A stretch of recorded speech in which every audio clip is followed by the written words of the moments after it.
I know it's a bigger problem in other countries rather than the United States, but that could be changing very, very soon. Losing power.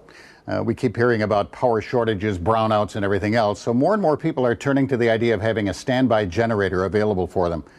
They can be expensive, and the question is it really going to do the job? So we thought we'd do a little primer, if you will, on choosing a generator and using one. I guess the two things that you want to do: choose the right one and use the right one. So we pulled a portable generator and moved it right here into the workshop, and I'm kind of using this as a general prop to talk about what we're talking about. It's one of the newer lines of generators on the market. This one is from Honeywell. It has several features that I think are important for you to consider when you're considering buying some kind of an alternative power supply. Now, there are really two types of generators that we talk about: the portable ones and the fixed ones that are in place as a standby unit. We're sticking strictly to the portable ones now. And even portable ones can be broken down into two types: a big, healthy standby generator like this, or a very small portable unit that's designed, well, really maybe more to run a radio more than anything else, maybe for tailgating parties. This is pretty hefty for tailgating. But for use around the house, a standby generator can be the answer to taking care of all of that rotten food in the freezer that would normally go bad, or providing lights when you need it. More importantly, making sure that the sump pump and other basic utilities keep working even when the power is out. So question number one is, if you're going to have a standby generator, what are you going to power it with, and how big a one do you want? Okay, this is a pretty hefty sized generator. It's powered by gasoline. You can get some that are powered with other material, but gasoline generally is the standby power source.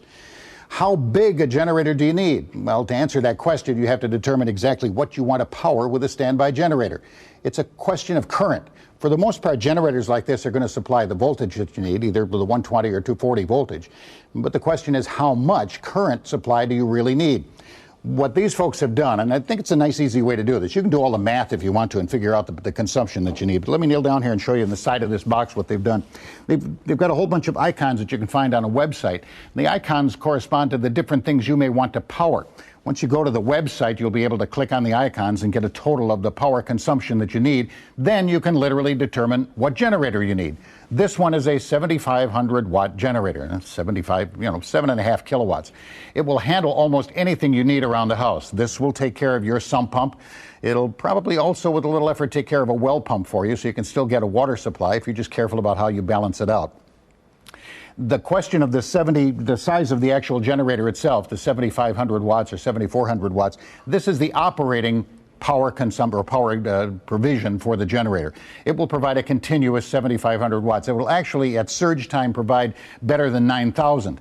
When you come to deciding which size you need, concentrate on the constant usage. A surge may be fine very briefly, but if you're trying to overload these things, you're going to burn them out in a great big hurry. And they aren't going to work effectively for you, and then you'll be wondering why it doesn't work. So this one is rated at 7,500 watts continuous usage, and that's what you need to look at.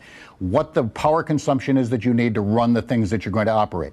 You determine that by, just either finding the wattage that's used on an individual appliance, or taking the voltage times the current draw and producing the watts and doing all of the math if you want to. Or again, you can use those icons. It's on the Honeywell website, so you'll be able to quickly find out exactly what it is that you need. Second thing you need to do is to maintain and operate it with gasoline.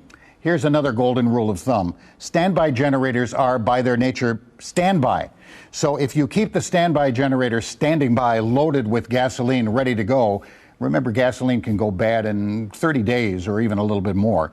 And you end up with stale gasoline, you're going to end up with poor performance in the machine, if not shutting down completely. So my advice, personal advice, would be keep your standby generator next to the gasoline, but don't necessarily load it up with gas. Or if you're going to put gasoline in it, make sure you put a fuel stabilizer inside of it to keep that stabilized.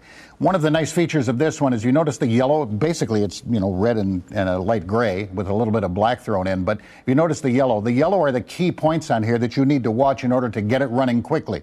The fuel supply, the oil supply, the starting pole. And this one is an electric start, which is another question you may want to tackle. If they're large enough, do you want an electric starter on it?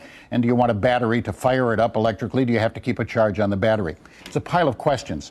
Okay, so how do you answer all of them? Honeywell's done it with a website. You can go to the website, get all of the questions answered, determine the exact model that you need. If you're choosing one, make sure you go through all of those questions. They are vitally important. You want a machine that's big enough to handle all of the chores that you're going to ask it to do. You want one that you'll be able to fuel and will run for a good long time. By the way, the size of this tank is quite large, so it's going to run for a good long time. You want one that's going to run and start exactly when you want it. This one has an electric start. That means it has a small battery on it. The battery does recharge when it's running, but if you're sitting for 12 months without using it, you've got a problem. So one of the golden rules for generators is use it 2 or 3 times a year at least to make sure it's functioning and operating. Again, you don't need a whole lot of fuel in it, but enough to make sure that it is working and operating each time. Okay, that's the motor part of this thing, getting it running. How about the generator part? How do you get the power from this box, which is a nice wheeled version, by the way, to the appliance that you exactly have to run? We'll tackle that question and a few other questions about generators when we come back to the workshop. We'll do that right after these messages.